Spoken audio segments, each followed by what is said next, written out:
Good morning, everyone. Jeanette Biro here. I am a medium and a channeler, and welcome to your weekday daily card reading from Spirit, where we dive in and see what's in store in the cards. So I am using, again, the Wisdom of Oracle cards, and let's just go straight to it. I'm excited to see. It's been a great week of reading so far, lots of energy of movement.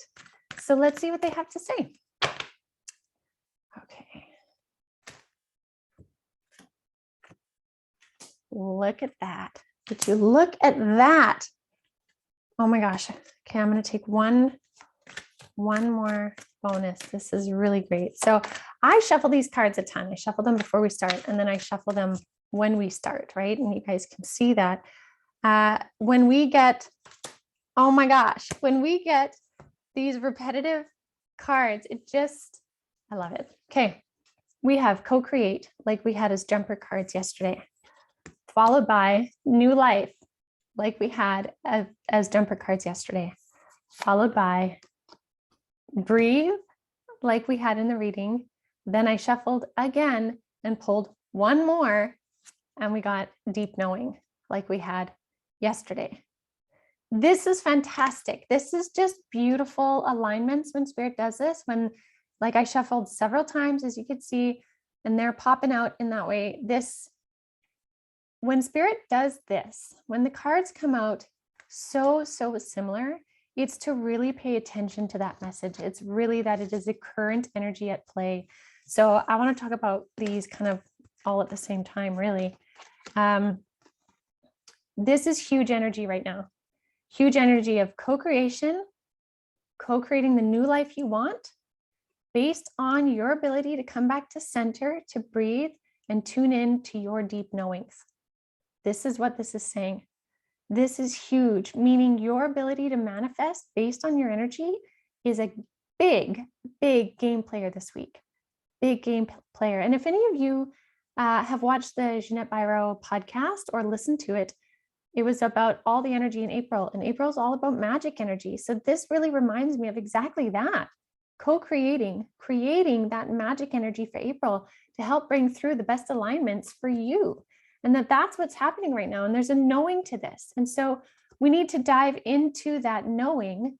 We need to come back to that innate sense of self that really detaches from a lot of the narratives whirling around right now and comes back to a sense of self, a sense of really dictating what is going to happen, what that magic is going to help create. Now, again, we have to keep an open-mindedness with a level of the creation that we do, because we can't dictate always the exact details. This co-creation piece here really is about the universe co-creating with you. So it's you setting an intent and desire, speaking to them. You can actually speak out loud if you want. I do it often where I talk to my guides with my actual voice. And I say, hey guys, I just need you to know this, or I really want to talk to you about this, or I'm struggling with this piece. I don't understand it. Can you bring in some reinforcement for me to know my best move forward, or encouragement, or whatever that may be?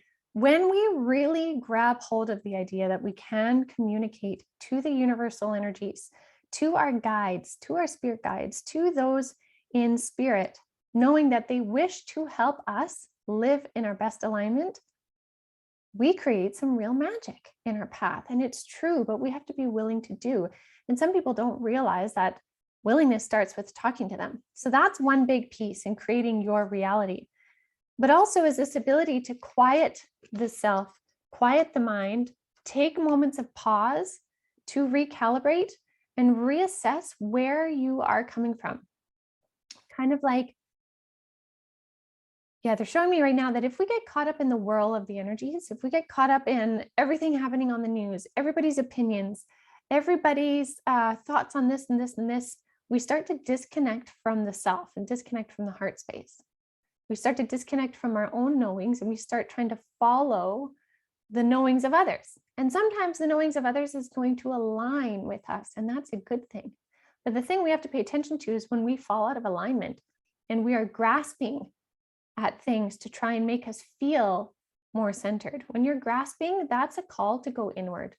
That's a call to quiet the mind, come back to breath, and tune into your own deep knowing that has to come when we settle down from the whirl of the collective energies. So something to keep in mind, but I love this beautiful repetitive message. I'm going to see if there's one more card in here. If there's one more they wish to share, let's just see.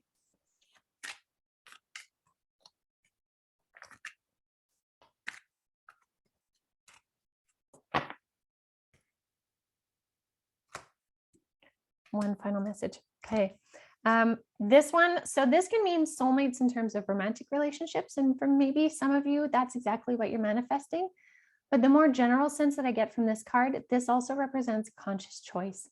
Making conscious choices do align and draw those soulmate relationships to you, but also align you.